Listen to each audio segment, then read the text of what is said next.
தரித்திரருக்கு சுவிசேஷம், திருச்சபைக்கு சத்தியம், இந்த ரெண்டு நோக்கங்களோடு மன்னாமழை பெய்து கொண்டிருக்கிறது. சங்கீத புஸ்தகத்திலிருந்து தொடர்பாக செய்திகளை படித்து தியானித்து வருகிறோம். இந்த செய்திகளை நீங்கள் மகிமை டிவியிலே சனிக்கிழமை தோறும் ஞாயிற்றுக்கிழமை தோறும் மாலை 5 மணிக்கு நீங்கள் பார்க்கலாம். அனைத்து செய்திகள் யூடியூப்பில் இடம்பெறுகின்றன. ஒருவேளை நீங்கள் மகிமை டிவியிலே பார்ப்பதற்கு உங்களுக்கு நேரமில்லை என்றால் நீங்கள் யூடியூப்பில் போய் அந்த தொடர் செய்திகளை நீங்கள் பார்த்து கொள்ளலாம். அது மட்டுமின்றி வேதம் முழுவதற்கும், ஆதியாகமம் முதல் வெளிப்படுத்தும் விசேஷம் வரை வேதம் முழுவதற்கும் 66 நூல்களுக்கும் விளக்கவரை எழுதியிருக்கிறோம். 8 பாகங்களிலே இந்த விளக்கவரை நூல்கள் உங்களுக்கு கிடைக்கும். குறிப்பிட்ட தொலைபேசி எண்களிலே முகவரியில் நீங்கள் தொடர்பு கொண்டு இந்த புஸ்தகங்களை நீங்கள் வாங்கிக் கொள்ளலாம். ஆண்டவர் உங்களை ஆசீர்வதிப்பாராக. இப்பொழுது நாம் செய்திக்கு செல்வோமா? 145ஆம் சங்கீதம், தாவீது பாடின ஸ்தோத்திர சங்கீதம் என்று அடைப்பு குறிக்குள்ளே பார்க்கிறோம். தாவீது ஸ்தோத்திரம் செலுத்தி பாடிய சங்கீதம். என்னென்ன காரியங்களுக்காக தாவீது ஆண்டவரை துதிக்கிறான் என்று சொல்லி இந்த சங்கீதத்தில் நாம் பார்க்கிறோம். நம்முடைய வாழ்க்கையிலையும் ஆண்டவரை துதிக்க வேண்டும், போற்ற வேண்டும். என்னென்ன காரியங்களுக்காக நாமும் துதிக்கலாம் என்பதை இந்த சங்கீதத்தோடு நம்முடைய வாழ்க்கையை ஒப்பிட்டு பார்த்து நாம் படிக்கப் போகிறோம். சங்கீத புஸ்தகத்திலே தாவீது பாடின கடைசி சங்கீதமாக இந்த சங்கீதம் காணப்படுகிறது. அது மட்டுமல்ல, எபிரேய மொழியில் உள்ள அகர வரிசைப்படி ஒவ்வொரு வசனத்திற்கும் ஒவ்வொரு எபிரேய எழுத்தாக இந்த சங்கீதம் இடம்பெறுகிறது. அக்ராஸ்டிக் சங்கீதம், அக்ராஸ்டிக் சாம் என்று சொல்வார்கள். அது மட்டுமல்ல, இது ராயல் சாம், ராஜரிக சங்கீதம் என்று சொல்லியும் இந்த சங்கீதம் அழைக்கப்படுகிறது. ராஜா, ராஜரிகம் என்ற வார்த்தைகள் அடிக்கடி இந்த சங்கீதத்தில் இடம்பெறுவதாக நாம் பார்க்கிறோம். ஆண்டவர் உயர்த்தி பாடக்கூடிய ஒரு சங்கீதம். 1வது வசனத்தில் நான் வாசிக்கும் பொழுது, 1வது வசனத்தில் பார்க்கும் பொழுது, ராஜாவாகிய என் தேவனே, உம்மை உயர்த்தி உம்முடைய நாமத்தை எப்பொழுதும் என்றென்றைக்கும் ஸ்தோத்திரிப்பேன். ஆண்டவரை உயர்த்தி ஸ்தோத்திரிப்பதாக பார்க்கிறோம். ஏற்கனவே ஆண்டவராகிய தெய்வம் உயர்ந்தவர், உயர்த்தப்பட்டவர். அவர் வானம், பூமி, எல்லா இடங்களில் உள்ள மனிதர்களெல்லாம் போற்றி புகழக்கூடிய அளவிலே எல்லாருடைய முழங்கால்களும் முடங்கத்தக்கதாக ஆண்டவர் உயர்த்தப்பட்டவர். பரலோக ராஜ்யத்தின் சிங்காசனத்தில் வீற்றிருக்கிறவர். அவரை உயர்த்தி பாடுகிறேன் என்று சங்கீதக்காரன் சொல்லும் பொழுது, அவரை புகழுகிறேன், அவரை போற்றுகிறேன். என்னுடைய வாழ்க்கையில் எல்லாவற்றிற்கும் எல்லாமும் தெய்வம். எனவே அவர் மட்டுமே என்னுடைய வாழ்க்கையில் புகழ்ச்சி, போற்றுதற்குரியவர் என்று சொல்லி அவரை மட்டும் தன்னுடைய வாழ்க்கையில் உயர்த்தி காட்டுவதாக இந்த உயர்த்தி என்ற வார்த்தை இடம்பெறுகிறது. இயேசுவானவர் தேவனுடைய ரூபமாயிருந்தும் தேவனுக்கு சமமாயிருப்பதை கொள்ளையாடின பொருளாக எண்ணாமல் தம்மைத்தாமே வெறுமையாக்கி அடிமையின் ரூபம் எடுத்து மனுஷர் சாயலானார். அவர் மரண பரியந்தமும், அதாவது சிலுவையின் மரண பரியந்தமும் கீழ்ப்படிந்தவராகி தம்மைத்தாமே தாழ்த்தினார் என்று சொல்லி வேதம் நமக்கு கற்றுக் கொடுக்கிறது. ஏன் தம்மை தாழ்த்தினார்?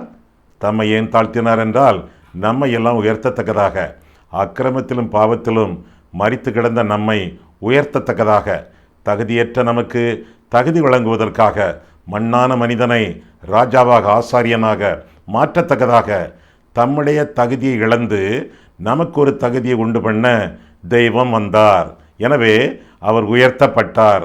நாமும் நம்முடைய வாழ்க்கை மூலமாக, வார்த்தை மூலமாக கர்த்தரை உயர்த்தி வாழ வேண்டியது நம்முடைய கடமை. சரி, எதற்காக தாவீது ஆண்டவரை உயர்த்துகிறான்? ஏன் நாம் ஆண்டவரை உயர்த்த வேண்டும் என்றால், முதல் 4 வசனங்களிலே பார்க்கும் பொழுது கர்த்தருடைய மகத்துவம், மகிமை நிறைந்த அவருடைய மகத்துவம். முதல் 4 வசனங்களை பாருங்கள். 145ஆம் சங்கீதம். ராஜாவாகிய என் தேவனே, உம்மை உயர்த்தி உம்முடைய நாமத்தை எப்பொழுதும் என்றென்றைக்கும் ஸ்தோத்தரிப்பேன். நாடோறும் உம்மை ஸ்தோத்தரித்து எப்பொழுதும் என்றென்றைக்கும் உம்முடைய நாமத்தை துதிப்பேன். கர்த்தர் பெரியவரும் மிகவும் புகழப்படத்தக்கவருமாய் இருக்கிறார். அவருடைய மகத்துவம் ஆராய்ந்து முடியாது. தலைமுறை தலைமுறையாக உம்முடைய கிரியைகளின் புகழ்ச்சியை சொல்லி உம்முடைய வல்லமைகளை செய்கைகளை அறிவிப்பார்கள் என்று சொல்லி இந்த சங்கீதம் ஆரம்பிக்கிறது. ஆக தாவீது ஆண்டவர் உயர்த்துவதற்கு முதன்மையான ஒரு நோக்கம் அவருடைய மகத்துவம் என்று சொல்லி வேதம் இந்த பகுதியிலே கற்றுக் கொடுக்கிறது. எப்பொழுதும், என்றென்றைக்கும், நாடோறும், தலைமுறை தோறும் ஆண்டவருடைய நாமத்தை புகழ்ந்து மேன்மைப்படுத்துவதாக, மகிமைப்படுத்துவதாக இந்த சங்கீதத்திலே பார்க்கிறோம். கர்த்தரை நான் எக்காலத்திலும் ஸ்தோத்திரிப்பேன், அவர் துதி எப்போதும் என் வாயிலே இருக்கும். என்று 34ஆம் சங்கீதம் 1ஆம் வசனத்திலே சொன்னானே, அந்த கருத்தை மீண்டுமாக புதுப்பித்துக் கொள்வதாக இந்த சங்கீதத்திலே நாம் பார்க்கிறோம். முதல் 2 வசனங்களிலே கர்த்தருடைய நாமம், துதிக்கப்படத்தக்க நாமம், இயேசுவின் நாமமே திருநாமம் என்று பாடியிருக்கிறோமே, அவருடைய நாமத்தின் சிறப்புகள் எங்கே பார்க்கிறோமே, அப்பேற்பட்ட நாமம். முதலாவதாக அது மன்னிக்கும் நாமம். நம்முடைய பாவங்களை மன்னித்தவர் ஆண்டவராக இயேசு கிறிஸ்து. பிள்ளைகளே, அவருடைய நாமத்தினாலே உங்களுடைய பாவங்கள் பிள்ளைகளே, அவருடைய நாமத்தினாலே உங்கள் பாவங்கள் உங்களுக்கு மன்னிக்கப்பட்டிருக்கின்றன என்று சொல்லி யோவான் எழுதின 1வது நிருபத்திலே 2வது அதிகாரத்திலே நான் வாசிக்கிறோம். கர்த்தருடைய நாமத்தினாலே பாவ மன்னிப்பு உண்டு. அவரை நாம் தொழுது கொள்ள வேண்டியது நம்முடைய கடமை. ஆண்டவரை அறியாதவர்கள், இயேசுவை அறியாதவர்கள், இயேசு கிறிஸ்து என்ற நாமத்தை அறிந்து அனுபவிக்க வேண்டும். அவருடைய நாமத்திற்கு ஒப்பு கொடுத்து அவருடைய நாமத்தை விசுவாசிக்க வேண்டும். அவருடைய நாமத்தினாலே பாவ மன்னிப்பு உண்டு. அவருடைய நாமத்தினாலே நம்முடைய வாழ்க்கையே மாறுகிறது. பாவங்கள் மன்னிக்கப்பட்ட நிச்சயம் உங்களுக்கு உண்டா? பாவங்கள் மன்னிக்கப்பட்ட நிச்சயம் உங்களுக்கு உண்டா? உங்களுக்கு நிச்சயம் இல்லை என்றால் அந்த நிச்சயத்தை பெற்றுக்கொள்ள வேண்டியது உங்களுடைய கடமை. வேதத்தை பாருங்கள். வேதத்தை பார்க்கும் பொழுது ஆண்டவராக இயேசு கிறிஸ்து நம்முடைய பாவங்களுக்காக மரித்தார் என்ற விசுவாசம் உங்களை ரட்சிக்கிறது. ஆண்டவருடைய இரட்சணியத்தின் வேலை. 2வதாக ஆண்டவர் வழங்கக்கூடிய நற்சான்றிதழ். வேதத்திலே எத்தனையோ வசனங்களிலே அவர் பாவிகளை ரட்சிக்க இந்த உலகத்தில் வந்தார், சிலுவையில் பாடுபட்டு நமக்கு வேண்டிய ரட்சிப்பை சம்பாதித்தார் என்று பல வசனங்களிலே நீங்கள் பார்க்கலாம். ஆக ஆண்டவர் முதலாவதாக நம்மை ரட்சிக்கிறவர், நம்மை ரட்சித்தவர், நம்மை மீட்டு ஆண்டவர் வழி நடத்துகிறவர், மன்னிக்கும் தெய்வம். 2வதாக நம்மை மறுபடியும் பிறக்க செய்யக்கூடிய தெய்வம். அவர் மன்னிக்கிறவர், மறுபிறப்பை வழங்குகிறவர். எப்படி? யோவான் 1ஆம் அதிகாரம் 12ஆம் 13ஆம் வசனங்களிலே நாம் பார்க்கும் பொழுது, அவருடைய நாமத்தின் மேல் விசுவாசம் உள்ளவர்களாய் அவரை ஏற்றுக்கொண்டவர்கள் எத்தனை பேர்களோ அத்தனை பேர்களும் தேவனுடைய பிள்ளைகளாகும்படி அவர்களுக்கு அதிகாரம் கொடுத்தார், சர்டிஃபிகேட் கொடுத்தார். அவர்கள் இரத்தத்தினாலாவது மாம்ச சித்தத்தினாலாவது புருஷனுடைய சித்தத்தினாலாவது பிறவாமல் தேவனாலே பிறந்தவர்கள், மாம்சத்திலே பிறந்தவர்கள், ஒரு தகப்பனுக்கும் ஒரு தாய்க்கும் பிறந்தவர்கள், மாம்சத்திலே பிறந்தவர்கள் மறுபடியும் பிறக்க வேண்டும். எப்போ? அவருடைய நாமத்தை விசுவாசித்து அவரை ஏற்றுக்கொள்கிறவர்கள் மறுபடியும் பிறந்தவர்கள் என்று சொல்லி ஆண்டவர் நற்சான்றிதழ் வழங்குகிறார். மன்னிக்கிறவர் மட்டுமல்ல, மறு வாழ்க்கையை நமக்கு தரக்கூடியவர் மட்டுமல்ல, மேலாக மறுமையை நமக்கு பரிசளிக்கிறவர், பரலோகத்திலே நமக்கு வாசஸ்தலத்தை ஆயத்தம் பண்ணுகிறவர். காரணம், அவரை வழி, அவரை சத்தியம், அவரை ஜீவன். சத்தியமாகி அவரை, ஜீவனாகி அவரை நாம் உட்கொண்டு வாழும் பொழுது, ஏற்றுக்கொண்டு வாழும் பொழுது ஆண்டவர் நமக்கு ஜீவனை, பரிபூரண ஜீவனை, நித்திய ஜீவனை அருளி செய்து பரலோகத்திற்கு ஆண்டவர் நம்மை ஆயத்தப்படுத்துகிறார் என்று சொல்லி வேதம் கற்றுக் கொடுக்கிறது. முதலாவதாக நாமம், 2வதாக அவருடைய பெருமை. கர்த்தர் பெரியவர் என்று சொல்லி 3ஆம் வசனத்திலே வாசிக்கிறோம். பெரிய கர்த்தர், நம்முடைய பிரச்சனைகள் சிறியவை. பெரிய கர்த்தரிடத்திலே நம்முடைய சிறிய பிரச்சனைகளை ஒப்புக் கொடுக்கும் பொழுது ஆண்டவர் பார்த்து கொள்ளுகிறார். கர்த்தர் நமக்காக யாவையும் செய்து முடிப்பார் என்று சொல்லி வேதத்திலிருந்து தெளிவாக வாசிக்கிறோம். உங்களுடைய பிரச்சனை என்ன? அது ஆண்டவரை பொறுத்தளவில் சிறியது. நமக்கு பெரியதாக இருக்கலாம், நம்மை குழப்பக்கூடியதாக இருக்கலாம், நம்மை ஏங்க வைக்கக்கூடியதாக இருக்கலாம், நாம் பெருமூச்சு விடத்தக்கதாக அது பெரிய ஒரு பிரச்சனையாக காணப்படலாம். ஆனால் எந்த பிரச்சனையை விட இயேசு பெரியவர். உங்கள் பிரச்சனையை விட தெய்வம் பெரியவர். God is bigger than your problem. பெரிய கர்த்தரிடத்திலே உங்களுடைய சிறிய பிரச்சனைகளை அர்ப்பணியுங்கள். ஆண்டவரே, உங்களுடைய கைகளிலே என்னுடைய பிரச்சனைகளை 5 அப்பம் 2 மீனையும் போல நான் தூக்கி தருகிறேன், எனக்கு விடுதலை தாரும் ஆண்டவரே, இந்த பிரச்சனையிலிருந்து என்னை நீக்கும் தெய்வமே என்று சொல்லும் பொழுது ஆண்டவர் ஆவன செய்கிறார் என்று சொல்லி வேதம் நமக்கு கற்றுக் கொடுக்கிறது. பெரிய கர்த்தர், சிறிய பிரச்சனைகள், அண்ட சராசரங்களை தன்னுடைய விரலிலே தொங்க வைத்திருக்கிறவர். நம்முடைய பிரச்சனைகள் அவருக்கு எம்மாத்திரம் தூசியையும் விடலேசானது. அதையெல்லாம் ஆண்டவர் ஏற்றுக்கொண்டு அவரை அண்டிக் கொள்ளுகிறவர்கள் பாக்கியவான்கள் என்று சொல்லி வேதத்திலே வாசிக்கிறோமே. அவரை நம்புகிறவன் வெட்கப்பட்டு போவதில்லை என்று சொல்லி வேதத்திலே வாசிக்கிறோமே. நன்மைகளை நல்கக்கூடிய தெய்வம் நம்முடைய பிரச்சனைகளை ஏற்றுக்கொண்டு தாம் பெரியவர் என்பதை திரும்ப திரும்ப நம்முடைய வாழ்க்கையிலே புலப்படுத்துகிறார். இன்னும் 4 வசனத்திலே பார்க்கும் பொழுது அவருடைய கிரியைகள், 5 வசனத்திலே அவருடைய அதிசயங்கள், 6 வசனத்திலே அவருடைய பயங்கரங்கள், 17 வசனத்திலே அவருடைய கிருபையின் எத்தனங்கள், இவையெல்லாம் நமக்கு சொந்தம் என்று சொல்லி வேதம் நமக்கு கற்றுக் கொடுக்கிறது. ஆக ஆண்டவருடைய வேதத்திற்குள்ளாக நாம் வாழும் பொழுது, ஆண்டவரை நேசித்து வாழும் பொழுது, மேலாக கர்த்தரை காலத்திலும் எவ்விடத்திலும் என்றென்றைக்கும் நாடோறும் தலைமுறை தோறும் துதிக்க நம்முடைய வாழ்க்கையை ஒப்புக் கொடுக்கும் பொழுது அவருடைய மகத்துவத்தை நாம் துதிக்கிறோம். அந்த மகத்துவத்தை நாம் போற்றி ஆண்டவருடைய நாமத்தை பாராட்டுகிறோம். கர்த்தர் மகத்துவமானவர், தெய்வம் பெரியவர். அவருடைய மகத்துவத்தை நாம் ஆராய்ந்து அறிய முடியாது. நமக்கு என்ன வேதத்தில் வெளிப்படுத்தப்பட்டிருக்கிறதோ அதை மட்டும்தான் நாம் அறிந்து கொள்ள முடியும். முதலாவதாக மகத்துவம் முதல் 4 வசனங்களிலே, அடுத்தாற் போல அவருடைய மகிமை என்று சொல்லி 5 வசனம் முதலாக நாம் வாசிக்கிறோம். 5 முதல் 12 வசனம் வரை கர்த்தருடைய மகிமை. இந்த வசனங்களை பிறகு நீங்கள் வாசித்துக் கொள்ளுங்கள். ஒரு சில வசனங்களை நான் உங்களுக்காக வாசிக்கிறேன். 5 வசனம், உம்முடைய சிறந்த மகிமை பிரதாபத்தையும் உம்முடைய அதிசயமான கிரியைகளை குறித்து பேசுவேன்.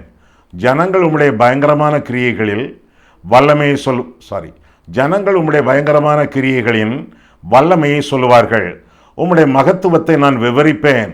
அவர்கள் உமது மிகுந்த தயவை நினைத்து வெளிப்படுத்தி உமது நீதியை கம்பீரித்து பாடுவார்கள். கர்த்தர் இரக்கமும் மன உருக்கமும் நீடிய சாந்தமும் மிகுந்த கிருபையும் உள்ளவர் என்று தொடர்ந்து சொல்லிவிட்டு 11 வசனம் முதல், மனுப்புத்திரருக்கு உமது வல்லமையுள்ள செய்கைகளையும் உமது ராஜ்யத்தின் சிறந்த மகிமை பிரதாபத்தையும் தெரிவிக்கும்படிக்கு உமது ராஜ்யத்தின் மகிமையை அறிவித்து உமது வல்லமையை குறித்து பேசுவார்கள் என்று தொடர்ந்து ஆண்டவருடைய மகிமையை சங்கீதக்காரன் பாடுவதாக வேதத்திலே வாசிக்கிறோம். முதலாவதாக ஆண்டவருடைய மகத்துவம், இரண்டாவதாக மகிமை, தெய்வீக மகிமை, மகத்துவத்தோடு சேர்ந்த மகிமை. அந்த மகிமை பிரஸ்தாபிக்கப்பட வேண்டும் என்று சொல்லி இந்த சங்கீதம் நமக்கு அறிவிக்கிறது. 5 வசனத்திலே ஆண்டவருடைய வசனத்தை குறித்து பேச வேண்டும். 6 வசனத்திலே இந்த மகிமை விவரிக்கப்பட வேண்டும். 7 வசனத்திலே மகிமையை குறித்து பாட வேண்டும். 10 வசனத்திலே இந்த மகிமையை துதிக்க வேண்டும். 11, 12 வசனங்களிலே ஆண்டவருடைய மகிமையை தெரிவிக்க வேண்டும். ஆண்டவருடைய மகிமை எல்லாருக்கும் தெரிய வேண்டும். ஏன்? மனுஷனை ஆண்டவர் படைத்தது நோக்கம் தம்முடைய மகிமைக்காக, தம்முடைய மகிமைக்காக, தம்முடைய மகிழ்ச்சிக்காக ஆண்டவர் என்னை படைத்தார், உங்களை படைத்தார், உங்களுக்கு தெரிந்தவர்களை படைத்தார், தெரியாதவர்களையும் படைத்தார்.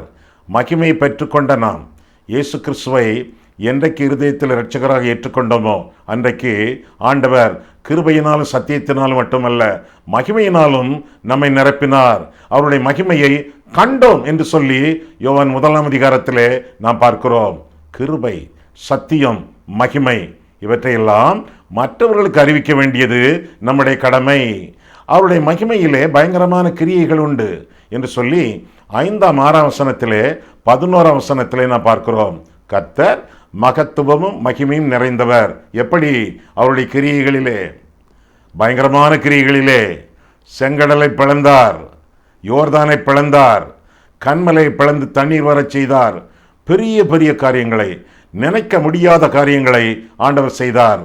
இஸ்ரவேல் ஜனங்கள் ஆச்சரியப்படத்தக்கதாக, எகிப்தின் ஜனங்கள் அச்சப்படத்தக்கதாக மகிமையான காரியங்களை ஆண்டவர் எகிப்திலே செய்தார்.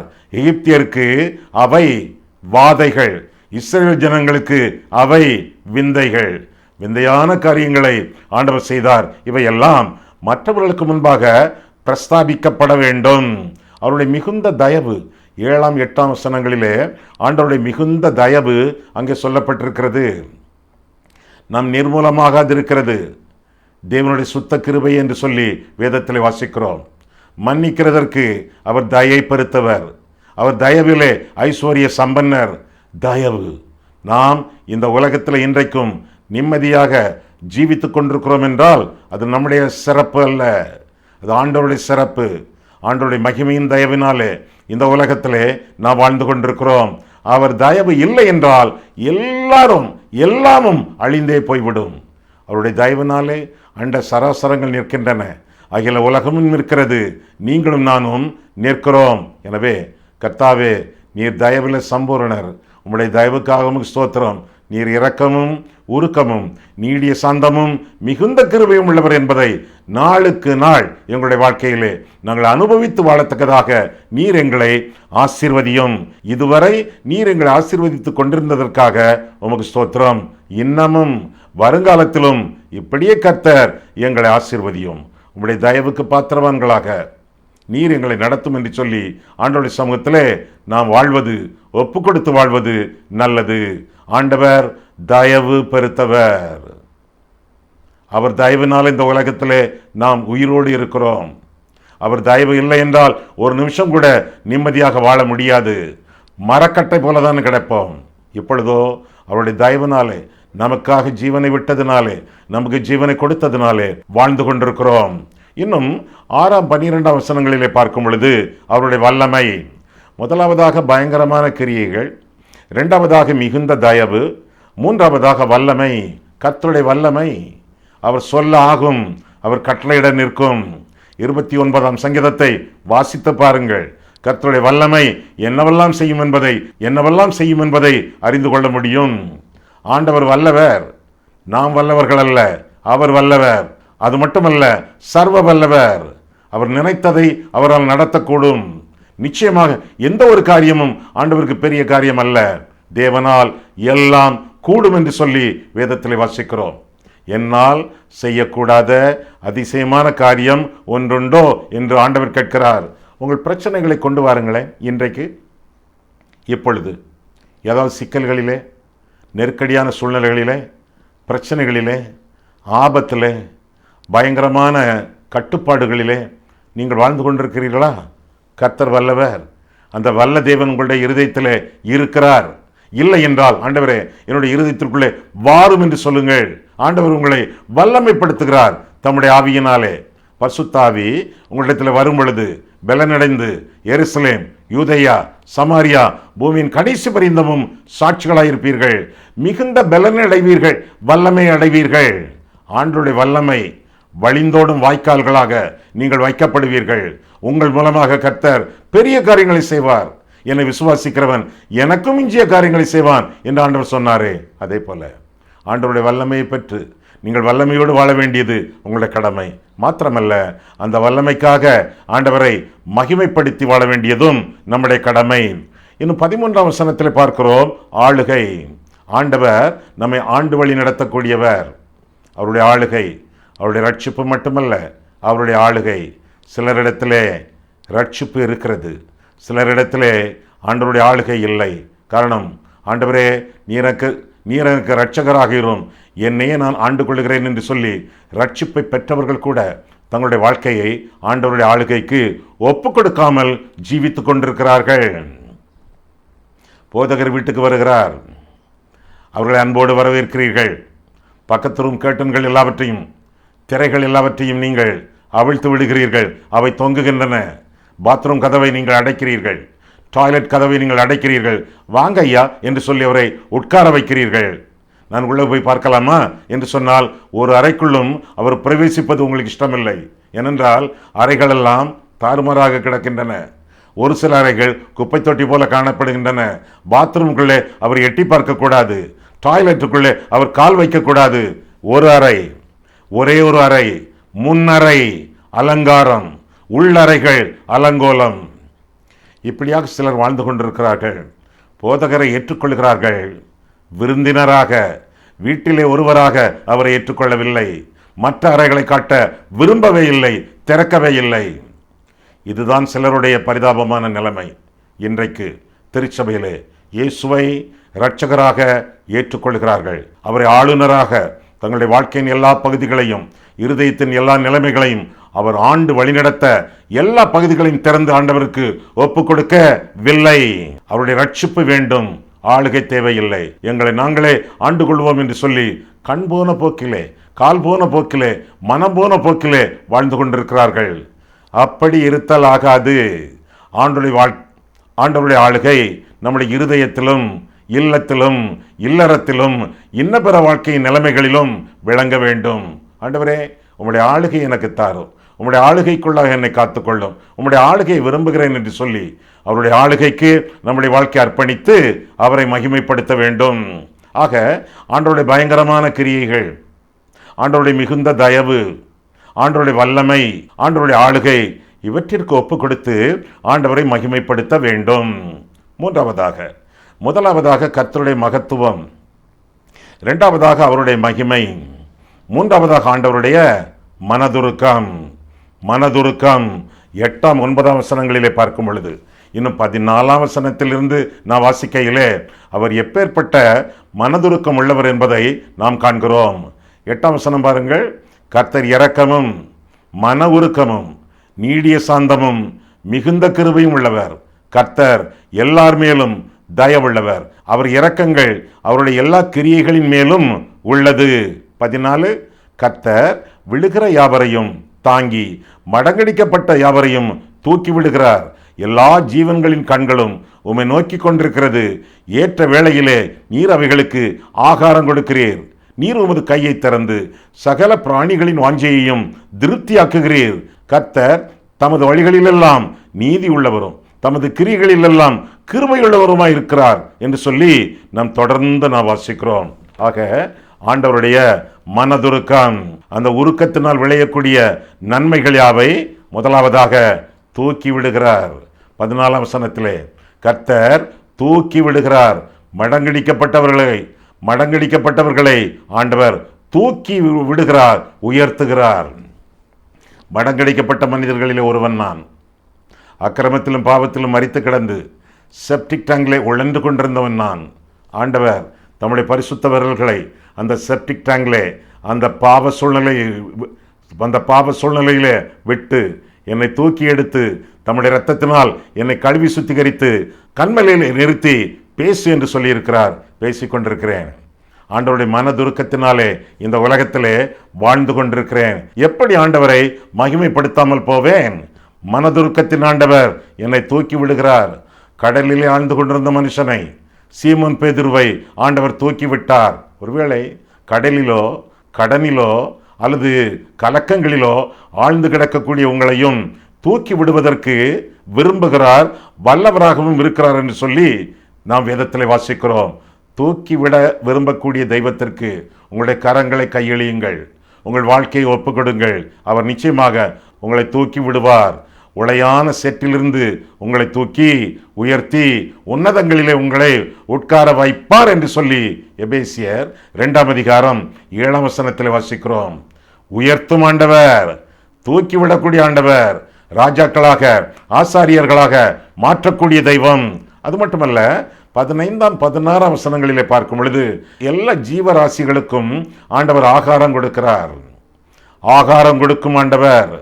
பட்டினியாக கிடக்கிறவர்களுக்கு தெய்வம் பக்கபலனாக இருந்து உணவை கொடுக்கக்கூடிய தெய்வம், ஆதரிக்கக்கூடிய தெய்வம், ஆசீர்வதிக்கக்கூடிய தெய்வம் என்று சொல்லி வேதத்தில் வாசிக்கிறோம். ஐயா, எனக்கு போக்கில்லை, வசதி இல்லை, என்னால் ஒன்றும் செய்ய முடியாது, புசிப்பதற்கும் குடிப்பதற்கும் எனக்கு வசதி இல்லை என்று சொன்னாலும் ஆண்டவர் ஆகாரம் கொடுக்கக்கூடிய தெய்வம். லேகியின் பள்ளம் பிளந்தது, வெள்ளம் சுரந்தது, சிம்சோன் குடித்து உயிர் பெற்றான். சூறை செடியின் கீழே அடங்கி கிடந்த எலியா தூதனை அனுப்பி அவனை தூக்கி எடுத்து அவனுக்கு உணவொட்டினார் ஆண்டவர். அப்பேற்பட்ட தெய்வம். காகங்களினாலே போஷிப்பார், விதவைகளினாலே போஷிப்பார், தூதர்களாலும் போஷிப்பார். அவருடைய போஷிப்புக்கு நீங்கள் சொந்தமாவீர்கள். ஆண்டவரை நோக்கி கூப்பிடுங்கள், பிழைப்பீர்கள், பிரகாசம் அடைவீர்கள். கர்த்தர் உங்களை காத்துக்கொள்வார். சகல ஜனங்களையும் தம்முடைய சாயலினாலே படைத்தாரே, சகல ஜனங்களுக்காகவும் தம்முடைய ஜீவனை கொடுத்தாரே, தம்முடைய ரட்சிப்பை வழங்கினாரே, உயிரை விட்டாரே, ரத்தம் சிந்தினாரே. ரத்தத்தையே சிந்திருக்கும் பொழுது உங்களுக்கு ஆகாரம் கொடுக்காமல் இருப்பாரா? எனவே நாளையை குறித்து கவலைப்படாதிருங்கள், நாளை தன்னுடைய இதற்காக கவலைப்படும் என்று சொல்லி கர்த்தர் சொன்னார். எனவே அவரை அண்டிக்கொண்டு பாக்கியவான்களாக அனுதினம் ஜீவிக்க வேண்டியது உங்களுடைய கடமை, என்னுடைய கடமை. இன்னும் முதலாவதாக தூக்கி விடுகிறார், இரண்டாவதாக ஆகாரம் கொடுக்கிறார், இன்னும் மூன்றாவதாக நீதியை செய்கிறார், கிருபை தருகிறார். ஆண்டவர் நீதியை செய்கிறார். நமக்கு என்ன நியாயம், என்ன நீதி வழங்கப்படவில்லையோ அதையெல்லாம் ஆண்டவர் செய்கிறார். நம்முடைய எல்லா காரியங்களிலும் ஆண்டவர் குறுக்கிட்டு தம்முடைய குறுக்கிடும் கிருபையை ஆண்டவர் நமக்கு அருளி செய்து நமக்கு வேண்டிய நியாயத்தையும் நீதியையும் ஆண்டவர் அருளி செய்து இவ்வண்ணமாக கிருபையினாலே கர்த்தர் நம்மை தாங்குகிறார் என்று சொல்லி வேதம் நமக்கு கற்றுக் கொடுக்கிறது. அது மட்டுமல்ல, ஆண்டவர் நமக்கு சமீபமாய் இருக்கிறார் என்று சொல்லியும் அந்த சங்கீதம் சொல்லி முடிகிறது. சமீபமாய் இருக்கிறார். நறுங்குண்டவர்களுக்கு ஆண்டவர் சமீபமாய் இருக்கிறார். நான் உன்னை விட்டு விலகுவதும் இல்லை, உன்னை கைவிடுவதும் இல்லை என்று சொல்லி கர்த்தர் திருவுளம் பெற்றுகிறார். உலகத்தின் சகல நாட்களிலும் முடிவு வரிந்தமும் உன்னோடு இருக்கிறேன் என்று சொல்லி ஆண்டவர் நமக்கு திருவசனத்தை கற்றுக் கொடுக்கிறார். கர்த்தரிடத்தில் சேருங்கள், அவர் உங்களிடத்தில் சேருவார் என்று சொல்லி வேதம் சொல்கிறது.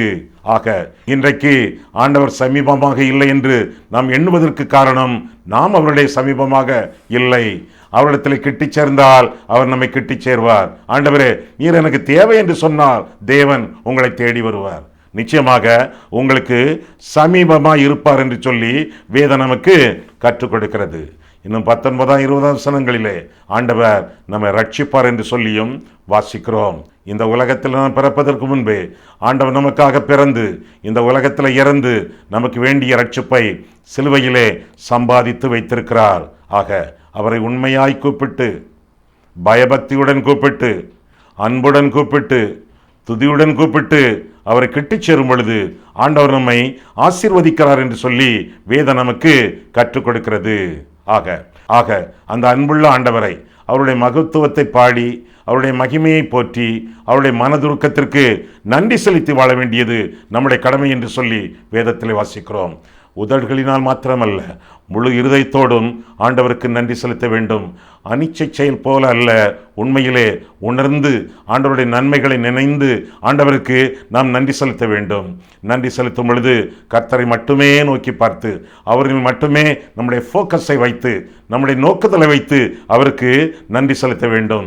விசுவாசத்தின் மூலமாக ஆண்டவரை கிட்டிச் சேர்ந்து ஒவ்வொரு நாளும் அவருடைய மகத்துவத்தை பாடி, மகிமையை போற்றி, மனதுருக்கத்தை சொந்தமாக்கி கொண்டு இந்த உலகத்திலே மகிழ்ச்சியோடு வாழ வேண்டியது நம்முடைய கடமையாகும். கண்களை மூடுவோம், கர்த்தரை பார்ப்போம். அன்புள்ள ஆண்டவரே, உம்முடைய வசனங்களை ஆராயவும், எங்கள் வாழ்க்கையை ஆராயவும் உம்முடைய சந்நிதியிலே எங்களை வழிநடத்தினீர். அதற்காக உங்களுக்கு நன்றி செலுத்துகிறோம் சுவாமி.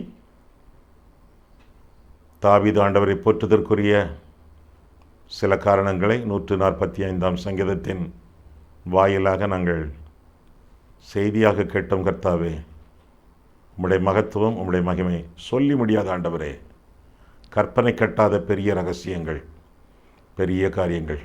உம்முடைய மகத்துவத்திற்காகவும் உம்முடைய மகிமைக்காகவும் உம்மை போற்றுகிறோம். உம்மை ஏற்றுக்கொள்வதனால் எங்களுக்கு மகிமையை தந்தீரே ஆண்டவரே. ராஜாவாக, ஆசாரியனாக எங்களை மாற்றினீரே ஆண்டவரே, உமக்கு ஸ்தோத்திரம். மனதுருக்கத்தின் ஆண்டவரே, உம்முடைய இரக்கமும் உருக்கமும் நீடிய சாந்தமும் மிகுந்த கிருபையும் எங்களுக்கு என்றென்றைக்கும் சொந்தமாகட்டும். உம்மை போற்றுகிறோம், துதிக்கிறோம், உம்மை வணங்குகிறோம், வாழ்த்துகிறோம். இயேசு கிறிஸ்துவின் நாமத்தில் ஜெபிக்கிறோம் பிதாவே, ஆமென்.